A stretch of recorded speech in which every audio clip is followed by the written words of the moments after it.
Ngizalelwe la. Oh. Ngizalelwe la. Maybe soyikhuluma as we. We're good to go. Asithathe lithuba sinibingelela. Greetings, saints, in the wonderful name of Jesus Christ. Thank you so much for tuning in. And I'm your host, ST Dlamini. Thank you so much, Barcelona. Thank you so much. Thank you so much. My salutations. Kona wonke ama-provinces la sifinyelela khona. Thank you so much. Kakhulu bafethu. Today I'm with the guest here. Ngihlezi ngimbonele ekuteni. Ingane zami ke lapha endlini ihlezi idlala ingoma yakhe. Njalo if ngizama ngemoto, please cela usifakele le ngoma. So I think zizothuka nje namhlanje ukuthi hayibo baba wenze njani. uNkulunkulu siyambonga kakhulu. This is a Christian show. If you're a believer, I can assure you that you are in a very, very, very right place. This is a Christian platform. Kuyinqobo yethu ke la ekhaya before we start the show, siyayicela enkosini ukuze yonke into esiyikhuluma la ukuthi yonke into ibe impactful kubona bonke abantu abasibukeleyo. Heavenly Father, we give you glory, the honor and adoration. We thank you, Father, for this moment.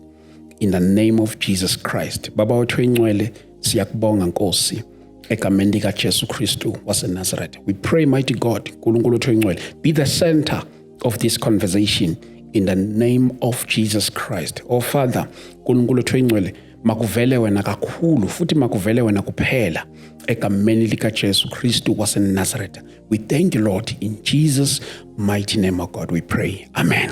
Amen. Let me take this opportunity ngizithobe kakhulu ngamukele umfundisi esinaye lapha kwishow yethu podcast yabazalwane.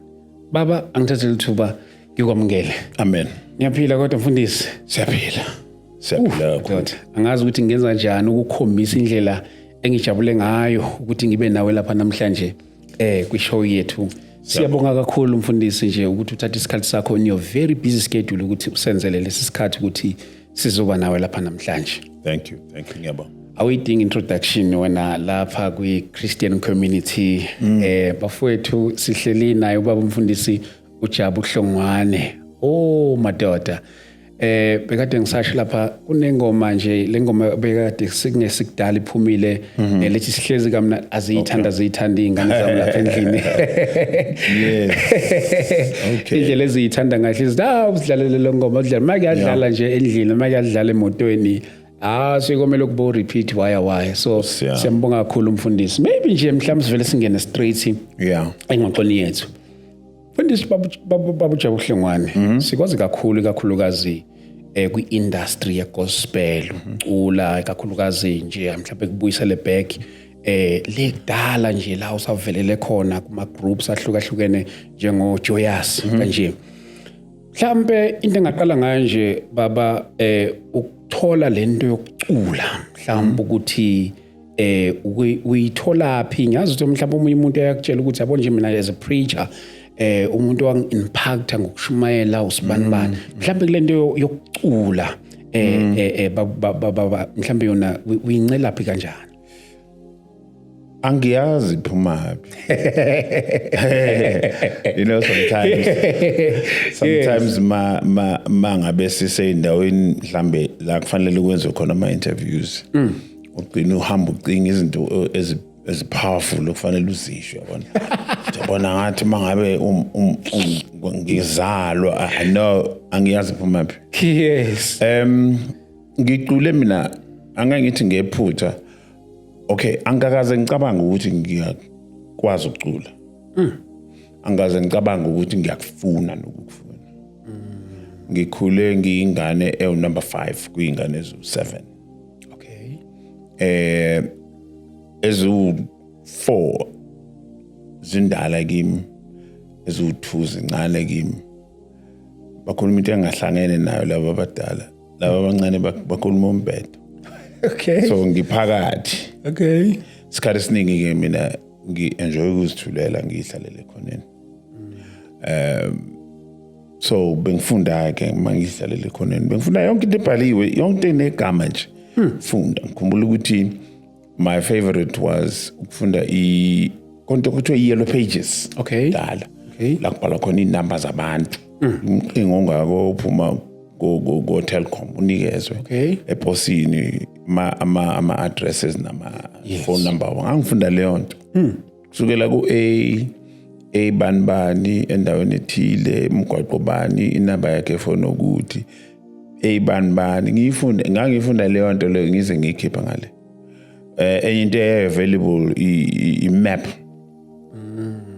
of the world ngikwazi ukuthi okay iCanada ila iAsia ila ngangifunda zonke lezi zinto lezo ngiyibhorekele nje ubhuti wami ke wayenomculo odlala wejazz kunento encane yokudlala iturntable encane edlala nje ama kuthiwa bathi ama vinyl manje kwakuthiwa ama LPs dlala leyo nto music wakhona nje at the background but ngangekho interested music ngakhula into yomculo ya triggerisha umculo ngo76 maqala ngizalelwe Soweto eDlamini khulele eDlamini ngafunda eDlamini ngangena secondary school ngo76 Deep Kloof Soweto kwaqala ama riots ubaba wasithatha ngoba wayeyiphoyisa wa transfera waya kwaZulu so kwaZulu ke ngendlela okwaku quiet and slow ngakhona not slow in a negative way ukuthi la esasikhona elokishini okuthiwa isenseleni kwakungenzeki lutho Nkosi yami kwakungenalutho lenzakalayo nemoto idlula mhlambe ngosuku imoto zibe u3 ngosuku la indawo nje quiet very quiet place kwase kuba khona ubhuti wasendaweni onesiginci othanda ukucula igospel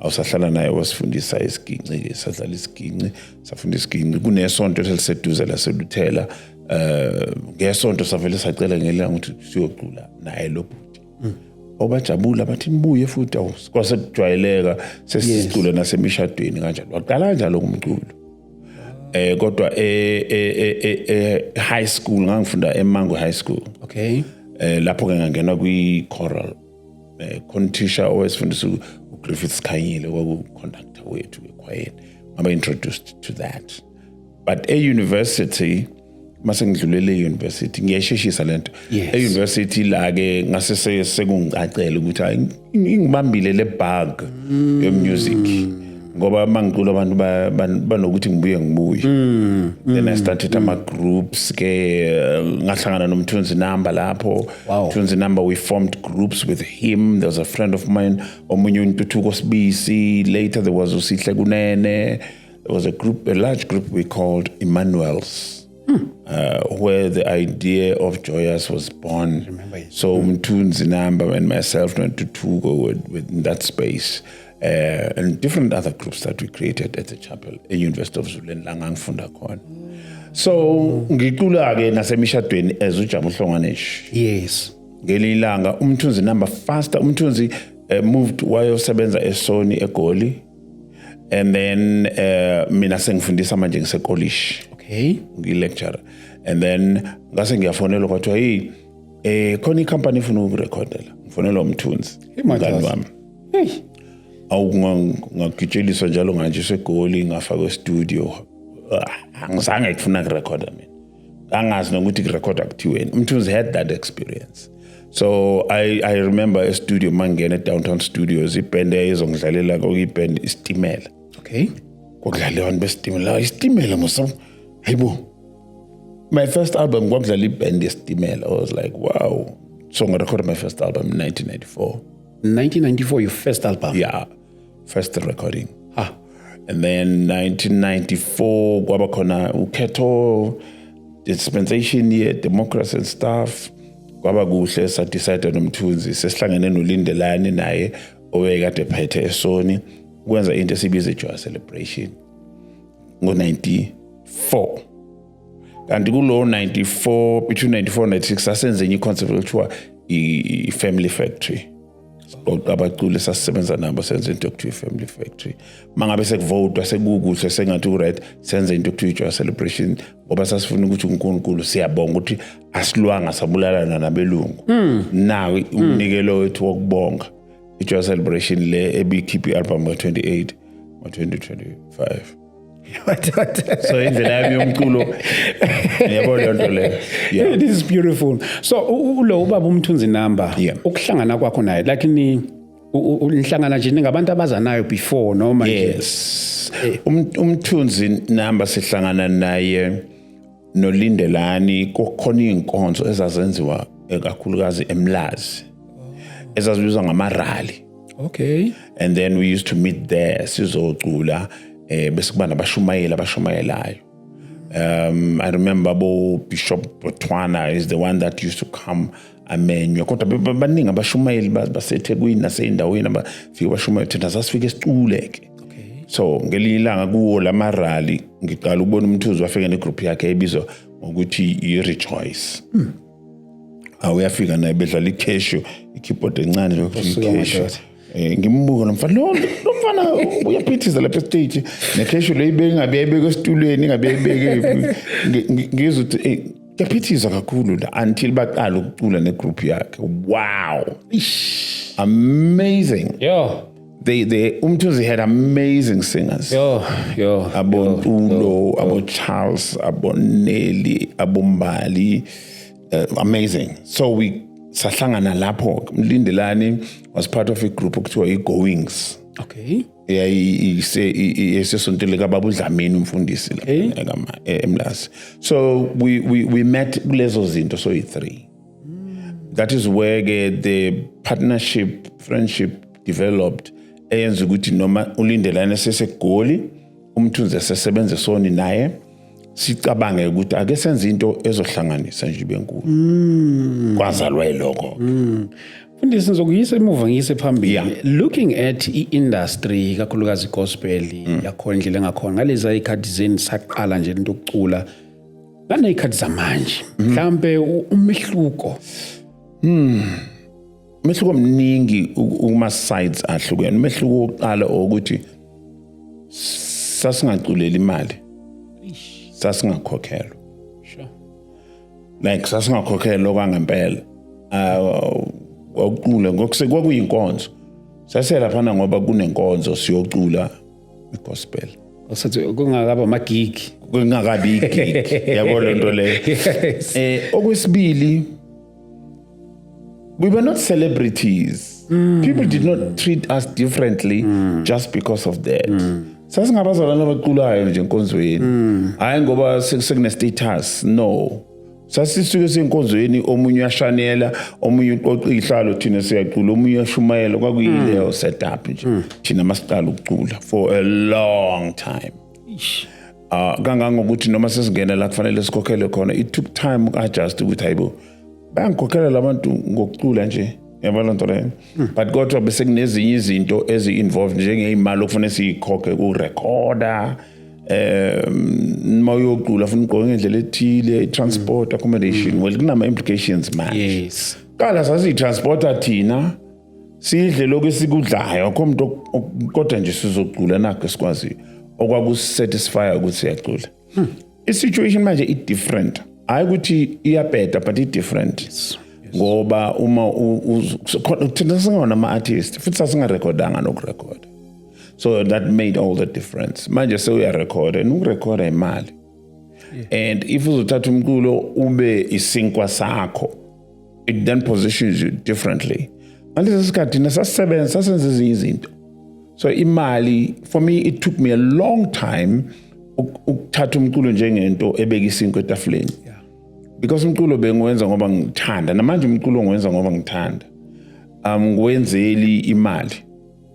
Ingqondo yami isekutheni imali ngizoyithola ngezinye indlela ngoba nasesikoleni ngaya yabona ngiyakwazi ukwenza ezinye izinto. So that is why inhliziyo angiyibeka ukuthi umculo ufanele ungilethele imali. Mawuyiletha haleluya ngiyabonga. But isikhathi esiningi akusinjalo. Ziningi izinto ezishintshayo njengokuthi nje for instance thina sasithi makuthiwa uyocula wawulala noma ikuphi la uzoorganizela khona. So manje labaculi bamanje kufuneka lale ehotel eli-4 star noma eli-5 star. Isikhathi hayi ukuthi ngoba eminye usuke epenza kodwa isikhathi sesishintshile. Like I mean sasihlala endlini ezithize singabantu sihlala endlini ezithile manje sisidla ukudla okuthile ikhathi ziyashintsha but thina esiphumala emuva mase sibuka laba befice isimo sesishintshile sesinje kodwa beza nge-sense of entitlement enesankahlo kancane sibuye siphoxeke ukuthi kube niyazi ukuthi hey thina ukuthi sibuya kude lento siyakha because we were part of creating this industry esibaflyisa ibalalisa amahotela unyeleke kodwa ke uzothina isikhathi kahle ngithi ngiyalapho vele mfundisi ukuthi don't you think mhlawumbe ukuthi ayi compromiseangi industry somewhere somehow because ukubuka nina nje nina yini ngathini ivele ngani lento cool so mase nibuka niyazazi leza ikhathi nezikhathi zamanje nikuzona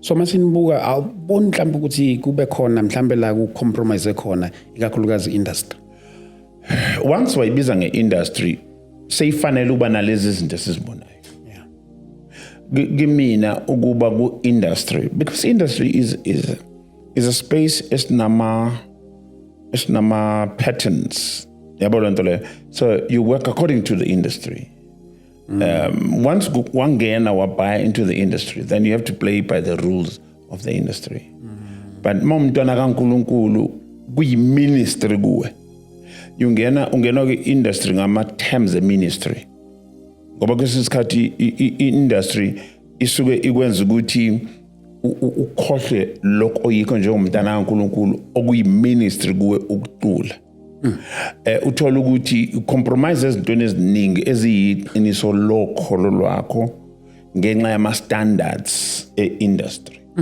so you can uphile kwi-industry kodwa nge-ministry okwenza ukuthi ungabuy into the standards of the industry but maintain ubuqiniso bale ministry uNkulunkulu akufake kuyo for instance uma umuntu ezongibiza athi ngizocula ukuthi akanayo imali akusho ukuthi ngeke ngicule ukuza kwami ngizocula akuhlangananga nokuthi unemali noma unayo imali noma akuhlangananga nokuthi le mali mina standard kimi awunayo angizukuyeka ukusa ngenxa yokuthi wena awunayo imali ngaphandle uma uyisigebengu khona abantu abazigebengu ukuthi imali ikhona angafuni kodwa ukuthi ayidedele kodwa yena benefit especially mayenza ishow kungenwa imali enkonzweni uyabona enkonzweni umfundisi uyayefisa ukuthi ngizocula ngifike ngizocula mengilethela i-transport ngihamba ngayocula unikela it's fine yabona nto le but ama-standards we-industry nalento abantu ababiza nge-status se-brand ayikho leyo nto-ke kwi-ministry ukuthi mina kudala ngikhona ku-industry ngenzeni ayisebenzi leyo nto kwi-ministry so amunye besethatha lama-standards e-industry abese ngibuka ngawo abese cabanga ukuthi hayi ngeke ngikwazi ukufika bese ngiyamsurprise bese ngiyafika kade ngidrive ngiyakudala ngiya ePulukwane liphalale phambi kwale liphalale ongifakela petrol umuntu kuhamba sebenza so akukho easy but uku-understand leyo balance but once wayibiza nge-industry sekufanele uhambe ngama-standards e-industry and ama-standard e-industry analento abayibiza i-technical rider technical rider ayikutshela ukuthi ngilale ehotela elinjani yabo izikutshela ngilandwa ngemoto enjani ngifly first class or business class angiphumi ngaphansi kwemali engaka angikhokhela imali engaphansi kule mali angene stage after 11 i-change room yami kufanele ibe netiye namanzi nama-sandwich nani yabona nto namathawula amhlophe so kuyi-technical rider leyo i-industry leyo ayikho wrong i-industry especially if uzofuna i-artist ukuthi wena wenza imali wenza ishow so you are using i-brand artist to make money so lokho ku-industry ke kwenza ukuthi i-artist nayo ibe nezinto ezidingayo ukuze kunikeze lento wena ezokwenzela imali vele kudala yayikhona lento ama-shows noma ama-shows ande manje ayakhona ayakhona ngiyakhumbula ishow esikhawini ye-gospel engangiyenzile esontweni lase-Assemblies kwa-H ngangibiza uMthunzi namba nabo ulindelana nama-groups wabo bo-Victor Masondo and stuff. Sasiwenza ama-show kodwa kwakungona ama-show wokuthi kwenziwe imali kuzokhokhelwa ama-artist or mina ngenza imali. No, sasithandela umculo wokholo, sibiza abafundisi, sibiza amabandla kugcwale ukuthi inswi. Kwangangena nangemali. No, sasiwenza ama-show ayenjalo. Kaze ngaqala ukwenza ishow engenwa ngemali kwakuyimadlanyana encane sayikhumbule nje esikhawini very later after 1996. Esikhawini ngangilanda uBenjamin Dube nabo Sharon D nabo bani. So ama-shows ayekhona ngalezi like ayingemaningi ngoba abantu babengayi-understand i-concept ye-show, number one, but babengenalo ulwazi lokuyi-organize. Akukho lula uku-organize i-show, the event. So ayekhona kodwa ama-shows. I mean, kodwa ayine-form of inkonzo more than ama-shows. Than ama-shows now. Yes. Sasiba nawo nakoMangosuthu esikoleni, sibe nawo nase-University of Natal, sibe kodwa ayingabiza nawo nokuthi ama-show. Kwakuyinkonzo nje. Kodwa kuyazi kuzobe kunomculi othile ozocula. Mfundisi senibadala kakhulu. Senibadala kakhulu. Mhlawumbe kule kwiziphiwo zakho wakwaya nasematendeni, sothi ucule ematendeni, kakhulukazi ngikhulu ematendeni vele ayisavele ematendeni imvuselelo. Khulele lapho. Sindisetendeni besicule ematendeni thina. Ayingekho lento kuthiwa worship team. Hayi. Kwakuba nje no-chorus leader usisi nje othile noma usisi abathile abaqala uyazi njengoba ngikhuluma nawe bengisemngcwabeni ka-anti wami ngolesibili. Yes, ngikhumbula. Kuba nabo sisi nje abahlezi lapha abawu-3 abawu-4 mhlambe khona nobhuti othile ovela adwebe nje iculo sukume yonke indlu kucule wonke umuntu. Ngize ngithi kubafundisi banamhlanje ikhona into yokuthi worship team kahle kahle asidingi ngezathu eziningi, hayi ukuthi siyeke i-right kodwa inazi lezi negative ezincane ngoba abantu enkonzweni banayo into yokubuka i-worship team ngeso lwe-show. Yebo leyo nto leyo bagcine bona uyazi into ebengiyibuka lapha bengikhona emngcwabeni ngolesibili, abantu the congregation bayacula. Ubona abantu becula umuntu ucula ngakho konke anakho phambi kaJehova. Khona lo siso lapha nje ophethe imic omemezayo. Uyayizwa leyo nto leyo. Kumnandi kune keyboard yodwa nje. Yes. Kumnandi ukuzwa amaphimbo abantu kakhulu becula phambi kaJehova.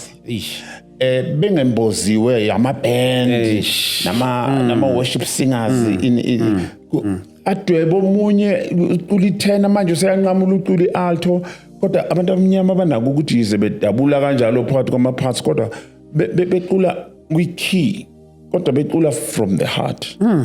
Yabo lento mabecula abaculi kwi-time bayanqamula nje kwi-time. Yabo lento kuyaphambana sabuyoni phakathi imunandi leyo nto. Ngike ngahlala ngavala amehlo ngacimeza ngathula ngathi dungilalele lamaphimbo. So ikhona into ecishe ibe inkinga kuleyo area abamanje abakwazi lokho ngoba bayazi la experience yokucula einkozweni nje kucule nje kucule lonkulu. Yabona those are the difference. Mawusathi sibadala thina i-advantage yethu siyazi kwakunjani kudala namanje sekunjani. Akukho wrong manje kodwa ngalezi ayikhathi na siyazi ukuthi kwakunjani namanje siyazi kunjani. Isikhathi nje shintsha isikhathi. Ingoma zakho ziningi kakhulu kodwa esikhathini samanje sike sabona ingoma iyavelela kakhulu, ingoma lesihlezi kamnandi sinethezekile. Iqhama kanjani mfundisi ingoma le?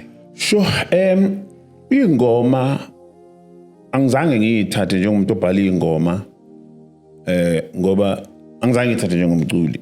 Okay. Namanje ngiyithathe njengomculi. Ngiyacula. Yabo lento leyo. Njengoba ngesikhathi ngiyashanela. Kodwa ngisumshaneli.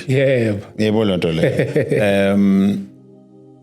Izinto uNkulunkulu angipheka ukuthi ngizenze nginento yokuthi ngizenze bese ngiphuma kuzo ngenze ezinye futhi ngoba ngenze ezinye futhi yabo lo nto le ngoma ezinye ingoma ngiyazibhala ngoba ngine inspiration yokuzibhala angikwazi ukubhala ingoma ukuthi ngisahlala phansi ngibhala ingoma kuyangihlula ngoba angifundelanga nomculo lo angaze ngifunde ngisho lodwa ilanga ku music ingoma zifika ngendlela ezihlukene sometimes kufika imelody ngidrive isikhathi esiningi or ngilele inkosi seyazi ngivele ngithi kubudu ngiyosithele honje ngifake efonini leyo melody kusenza kuba amagama ngiwabhale and then kwesinye isikhathi uNkulunkulu abe nomusa angilethele iculo lonke liphelele leli okhuluma ngalo lithi sihlezi kahle lizalwa ngingahlezi kahle I was going through the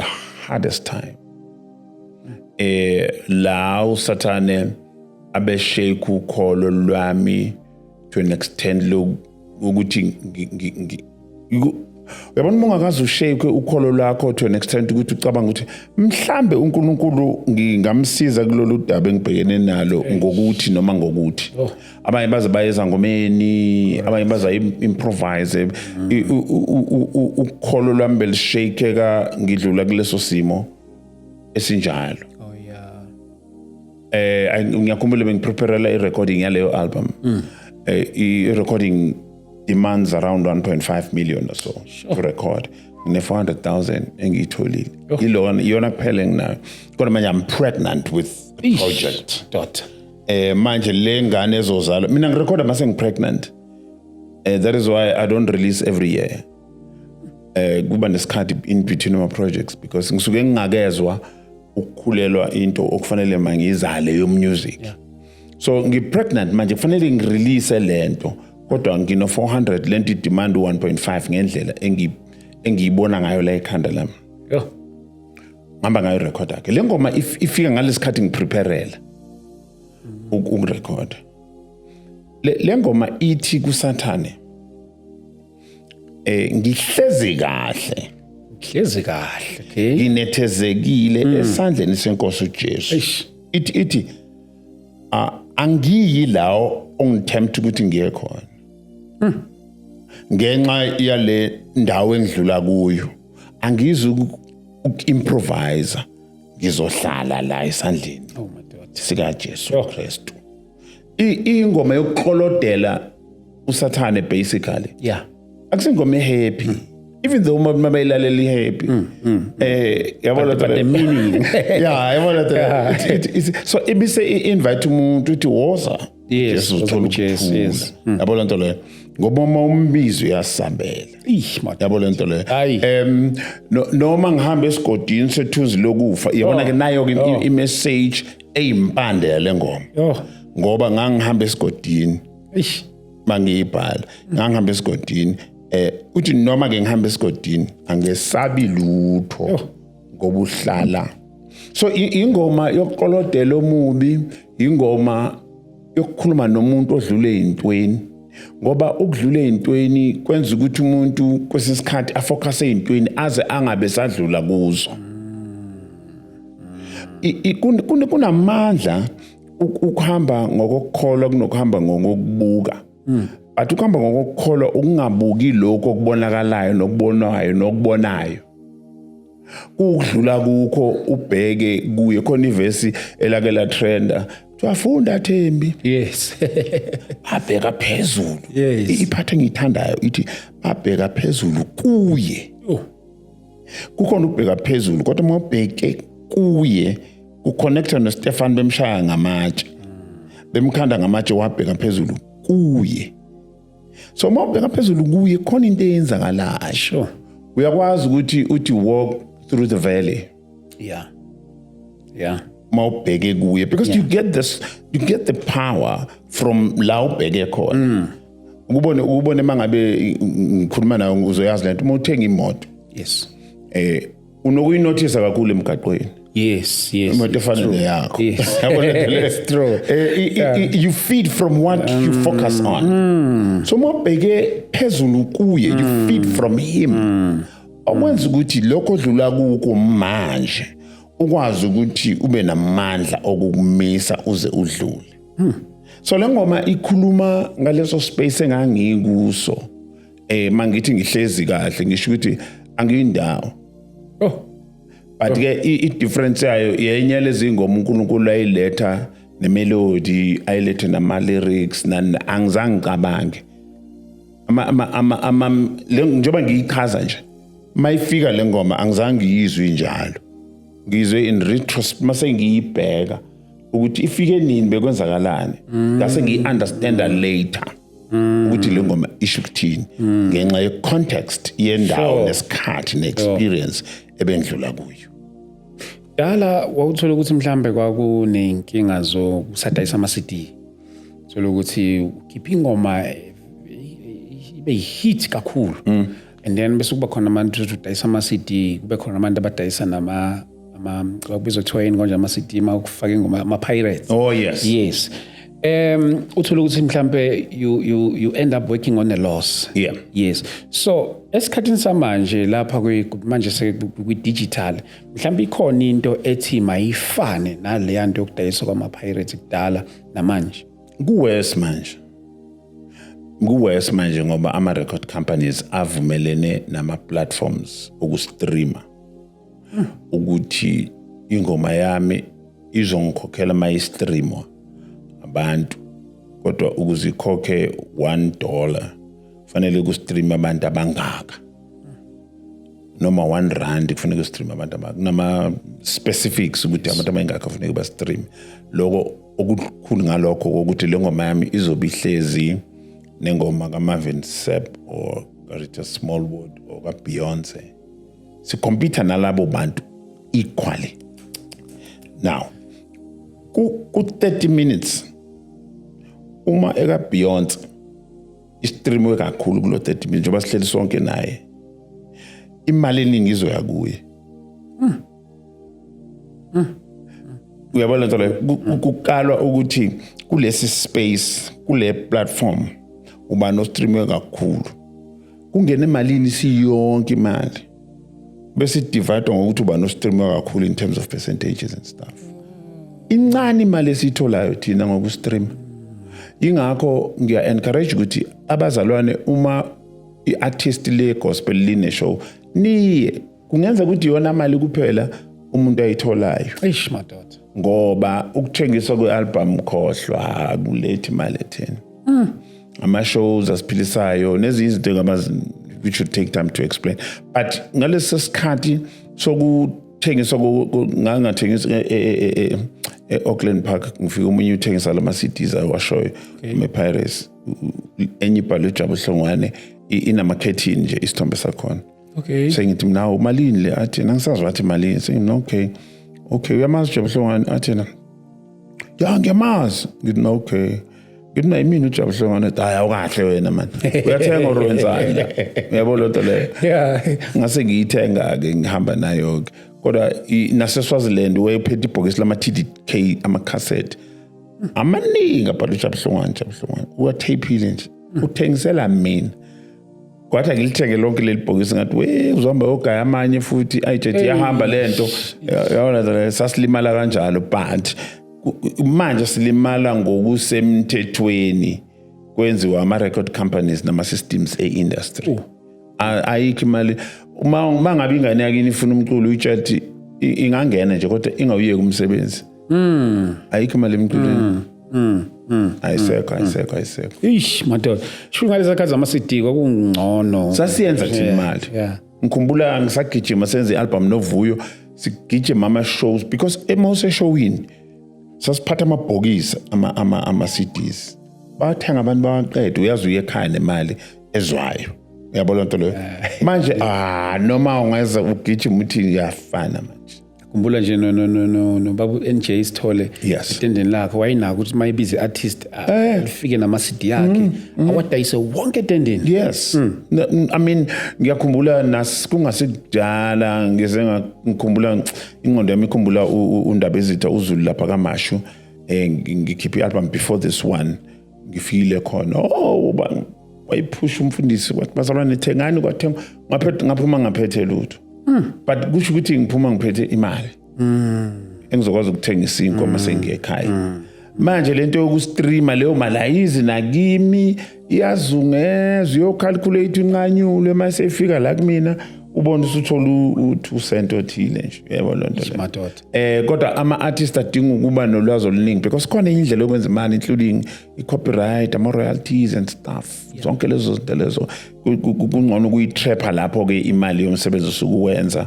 and abanye uNkulunkulu abenzela umusa bakwazi ukuthola ama shows they make money for artists kodwa akusibona yabanje percentage encane ukwazi ukwenza imali mawuzobheka ama poster nje even la ku Facebook abantu ababodwa bakulama shows wonke and bonke laba bantu uthola abafikile na ku 10 ku industry yonke what happens to the rest of artists abakhona they don't get booked they don't get even emasontweni kulanjiwe kakhulu and bese kwenza inhliziyo iye la umuntu ezibuza khona uNkulunkulu mina ngimenzeni kade ngizama akulungi lutho yabo lonto leyo so isimo sibi sona kwi-Joyous Mfundisi sikubone kakhulu nalapha kwi-Joyous isikhathi eside ngabe useseyingxenye yayo i-Joyous yaqalwa imina noLindelani Nomthunzi yes ngo-1994 yes but the first show sayenza ngo-1996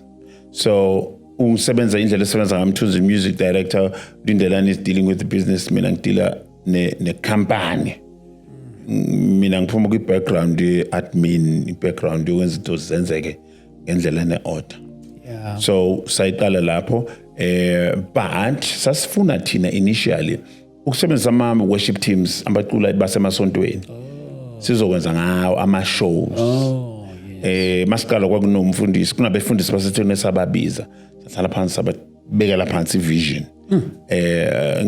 bangayizwa kahle saze sathola mase kufanele sihlangane next ukuthi abayizwa noma bayamukeli ngoba abas understand umhlangano following meeting ofanele sibe nayo akufika ngisho yedwa sase sivula ke sifaka ama post emgaqweni ofuna ukucula okwazi ukucula wozani nama auditions sayenza lapho saqala ke Joyous siyiphusha yonke leminyaka but along the way into enkulu esasifuna ukuyenza ayikuthi cile thina kwakuyi platform esicreate abantu abanetalent bangena abantwana we've been doing that all these years with the intention ukuthi siphume nathi siyeke lento but the biggest picture was to have Joyous running in Cape Town, have Joyous running in Durban, Joburg sibe singekho thina yabo lonto lo like a Lion King kind of situation ebakuwo wonke amazwe any product or any creation that will last longer when the creator is out of it. When you want to keep yourself in it, it will not grow longer because it sits on you. When you die, it dies. That is why abantu ababe nama supermarket emalokishini nakuphi but mabefa zawe itolo namabhusha kwawo because mabethwele bona they did not work themselves out of the system. It's a spiritual principle, but it's also a natural principle. That is why nasemasontweni it's important mawumfundisi usebenzela ukuthi ungabi needed. Raise people that will rise and make you not needed. Yeah. Now, the problem here to eyayengibona ukuthi asicabangi succession asicabangi thina njengabefundisi. Ngoba mina nje in the next 5 years being stretched in the next 5 years I'm not supposed to be standing a pulpit ngilo ngishumayela. Sure. Fanele bese raise abanye abazoshumayela. Sure. Because yenza ukuthi into uJesu kwafanele afe ukuthi sibe la sikhona uJesu sasekhona ivangeli ngabale ngafiki that's why Bible lithi unless a seed dies. Ish. You understand?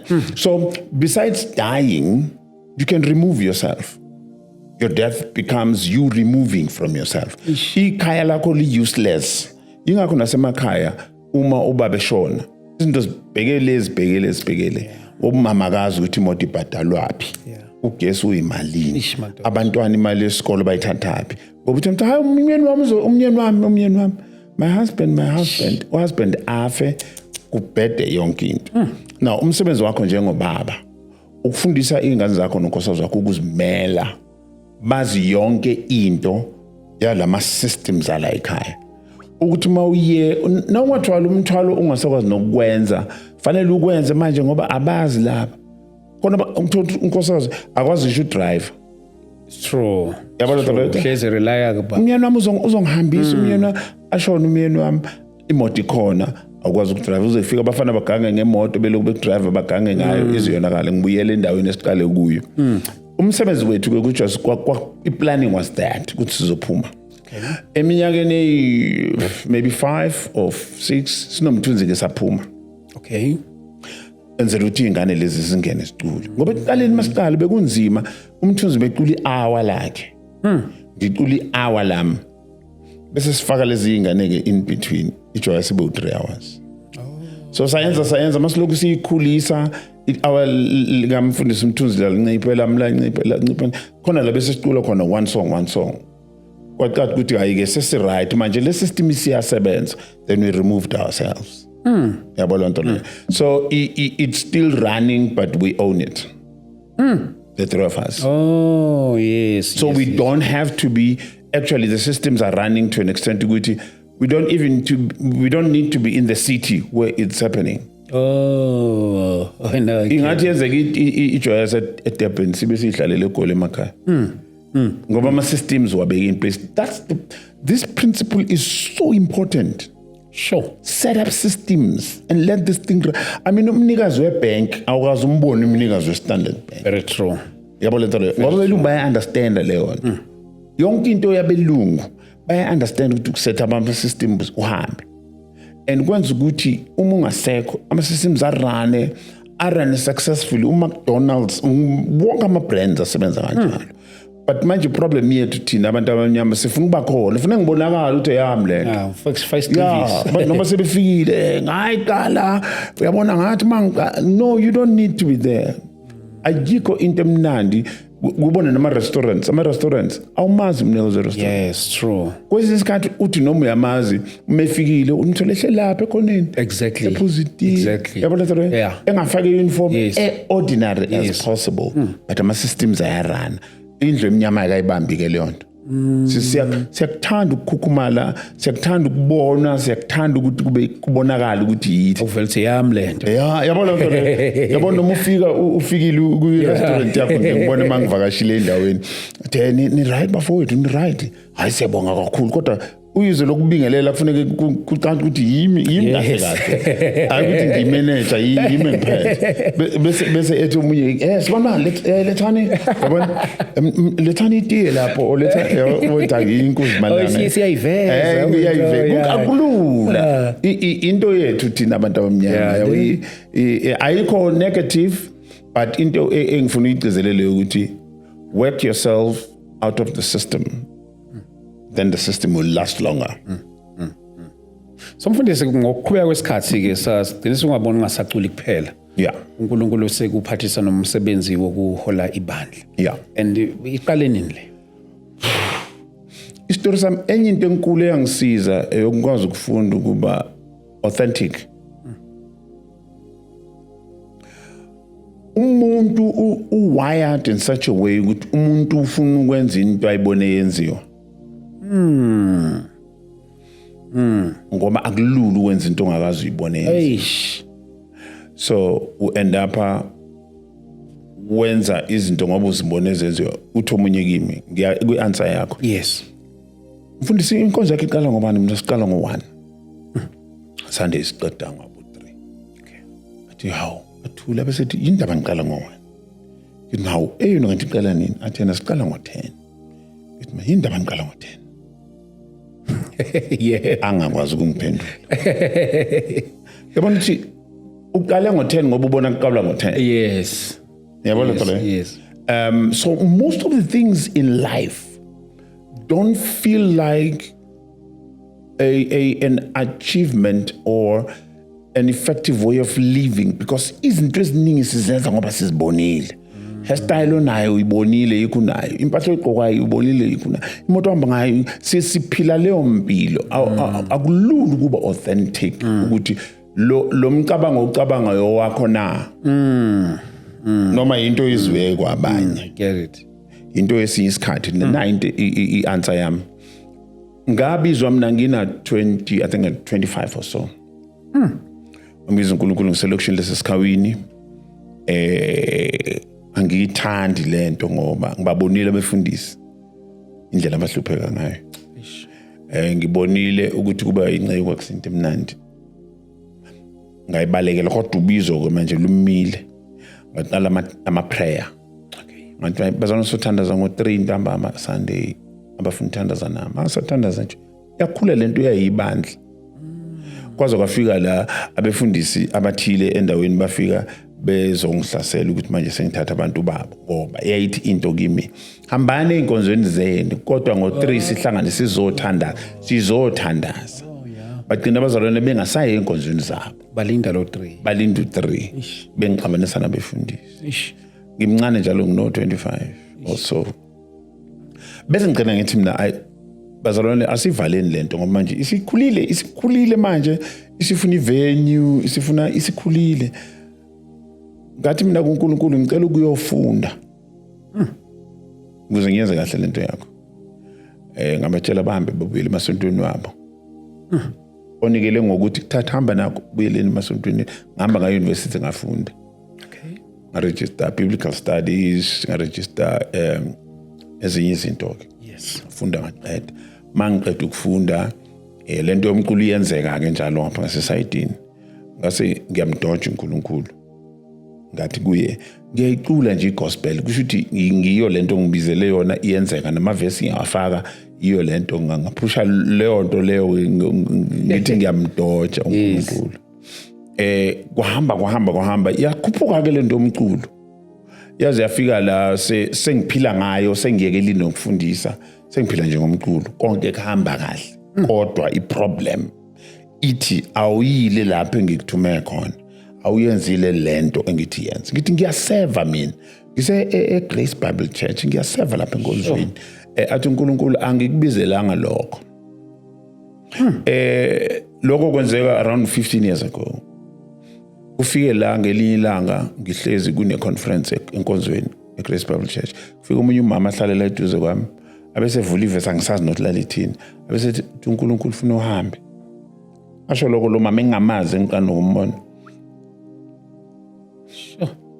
ngiphume lapho the following week bese ngithi ngidrive ngiyo enkonzweni ngithi mina ngizohlangana nalo mama futhi ngivele ngidlule bese ngithi ubani wazi isonto la eMidrand or something bangilayele isonto lelithile mangifika kulelo sonto kukhona umprofeti ofikile waphesheya umfundisi wakulelo sonto avela athi ngiyakwazi mina kodwa angazi noma ushadile or wenze nje angazi lutho ngayo ngazi umculi nje into enjalo ukuthi uNkulunkulu akakubizelanga umculo ubizela ukuthi uphume yeshumaya ishimathatha mhlolo wami ngoba ngimdojile lo yamama uNkulunkulu usesong mangibuya lapho ke unkosikazi angibuza ukuthi ngibuyaphi ngoba angifikanga enkonzweni bese ngiyamchazela mase ngithi uNkulunkulu isho ukuthi ngenzeni ngangizimisela ukushumayela ngisho emgaqweni noma informal sector whatever so ungahamba ke ngayofuna indawo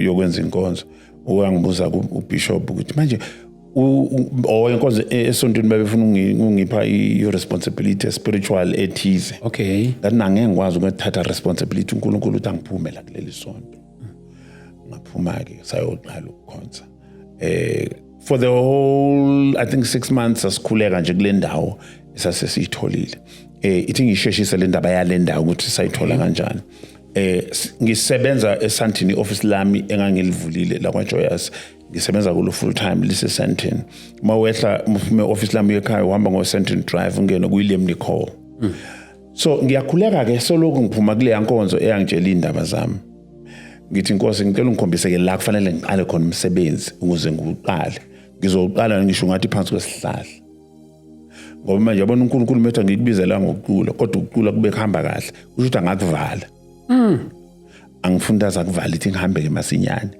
so la eRobotini ngiloko ngikhuleka uyabona ngaze ngafika la ngithi khona mangivuka ekseni ngidumisa imoto ukuthi ngicela ungitshele ukuthi ngithene left or right eRobotini ungise la okufanele ngeze khona lento bese mangifika ku Central Drive and William Nicol ngilo ngiyakhuleka I think kokusuku lesi4 or so bese kuba nento ethi kimi ibheka ngasesandleni sokudla kodwa kube ngathi khona izandla ezingibambayo zijikisa ikhanda Sure. mangibheka ngapha kunezihlahla nje ezinde kubi nje isiganga kwenzeke lokho 2-3 days or so kulelanga lokugcina ake ngiye kuleza izihlahla mangifika kuleza izihlahla ngemuva kwezihlahla kuneholo ngibuza umlungu yini le athi iholo se sports club Okay. no okay manje mangifuna uqala isonto ngalisebenzisa leli holo athi ufuna uqala nini ngithi angazi athi angalisebenzisa ngathi azini ngiyabuya ngihambe ngidlulisa 7 days bese ngithatha unkosikazi ngathi khona indawo engiye kuyo ngathola iholo so mabe li available manje leli holo sizoqala kulo ngibuye nonkosikazi ngelilanga ngibuye ebuye emsebenzini masifika angithethisa umlungu angithethisa uhambe la wafika wathi uzoqala ibandla la awusaqala ngebandla unyamalela ungishiyelanga nenamba yakho angibambe ngesandla ngifake e-office nangisayinisa i-contract yokuthi mina ngizoqala inkonzo la esentini hayi ngisayine ke bese ethi ngithi mina malini athi usikhathi singakanani uzothi ngithi ma 2 hours or so athi 70 rand sikhonze lapha yana ngikhokha 70 rand after boma 2 years 3 years wathi aningakhokhi lutho esentini Imadod. so sase siqala ukubeka imali ke yokwakha sithema siphuma khona ngisakhumbula after boma 5 years or 6 years or so masiphuma khona saya kuyindawo edolobheni eGoli ngasemaboneni Okay. abamayimai Okay.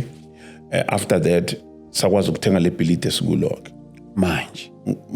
makuphela nje covid sasithenga le bhilidi ke leli esikulu Imadod. ngo cash engeke ngikutshela ukuthi uphume phi manje uNkulunkulu uma uobeya lokho akushoyo uyakumangaza isikhathi esiningi so ubizo ngalamukela kanjalo and into enkulu ke ngalolu bizo eyokuthi mina ngangingaziboni ngifitha Yeah. kulento yokufundisa Yeah.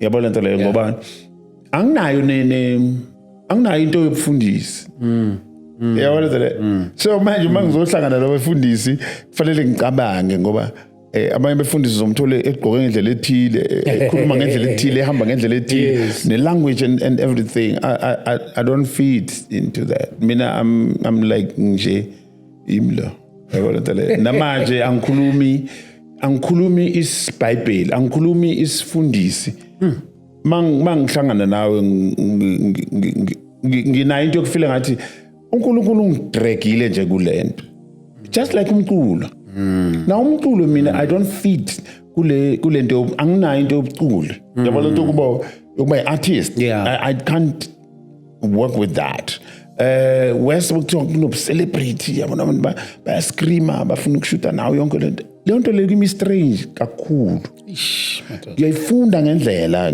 adjust yabona lento leyo but angiziboni lapho ila uNkulunkulu angifake khona ukuthi ngisebenze khona kodwa akumina wonke lo yabona zo ngi-enjoy ukuba umntana kaNkulunkulu nje ngibe umzalwane nje ngibe nase emculweni lento yokuma stage abantu ba scream I strange namanje mina ngisithandela ukuba umuntu nje ngibe khona la and ayihlangananga nokuthi omunye umuntu uthi omunye umuntu uyazi ngiyayithanda indlela othobe ngayo angithobanga nje yena understand like yabona manje uyibe kanjalo ngathi bekufanele ngabe ngilana so I'm making an effort ukuthi ngingabi lapho this is naturally what I am okay ngiyazi now we understand it. Yes. I'm a very shy person I'm very introverted into engiyithandayo ukuhlala ngedwa ngifunde something or ngilalele whatever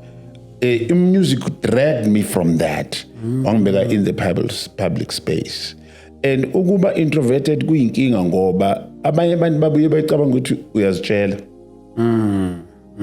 or kanti umuntu othanda ukuba sekhosombeni la angihlala endlini ngisho kwami nje ayikho into enjoy nje ukuhlala ekamereni ngihlalela ekamereni ngiyafunda ngiyacabanga ngiyabhala ngiyaplana ngenza yonke into but ngiya-understand ukuthi mangeke ngaphuma endlini angiseyena owami yiyo leyenza ukuthi uma umuntu efuna ukukhuluma something or efuna ukushutha or efuna ukwenzani ngizomupha leso sikhathi yabona umunye ukacela ukuthi ucela inamba yami ngithi okay asenze kanje uzoyenzani inamba yami ufuna ukwenzani ngenamba yami bathi ngifuna ukukufonela ngikhulume ngendaba yomculo asiyikhulume manje yabona njengamanje ngizoma ngik-attend fully yinto ofuna ukuyazi noma yini ofuna ukuyenza ngimnike khona bengivimbezele lapha emncwabeni ukuthi manje ufuna ukurekhoda ngithi yabona ngazihamba kanjani lento ukurekhoda kuba ne-budget kuba ne-record label kuba no-producer kuba nama-singers kuba ne-band kuba ne-music director bonke labo bayakhokhelwa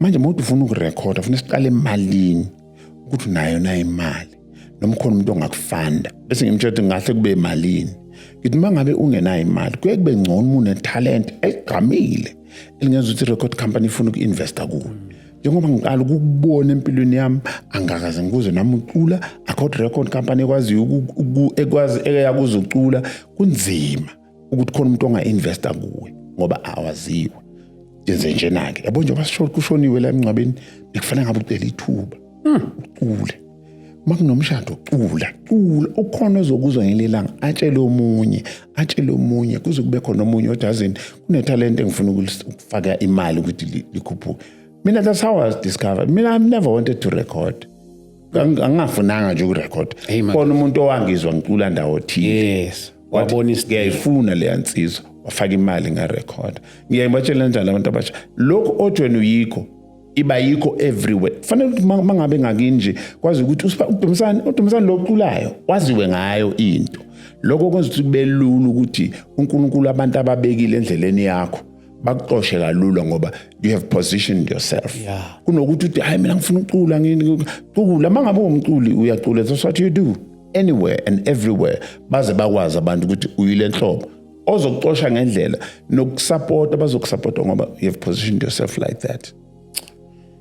Wow, bafowethu ne hleli nayo baba ufundisi uJabuhlongwane sinayela namhlanje kuphuca isikhathi ke masuke silapha kulezi indawo ezikanje but ke uNkulunkulu siyambonga kakhulu mfundisi sifike ngasekugcineni session yethu namhlanje maybe your last words and mhlawumbe ngazi abantu bakubhukhela ucula kuphela noma sebakubhukhela nanokushumayela ngiyashumayela ngiyacula ngiyatrainer I'm a professional coach ngikwenza konke because uNkulunkulu akasiphanga into eyodwa ikhona le one yes but khona eziningi asiphezona kodwa khona le A1 now into engayisho manje amazwi amogcina thola leyo nto yakhe eyi1 uNkulunkulu akubizele yona umese ubizela ukusika umese ungadla ngawo correct umese ungagwaza ngayo abantu kodwa ubizelwa ngalezo zinto ubizela ukusika ubizelweni wena iyodwa into uNkulunkulu akubizela yona uJesu wabizela isiphambano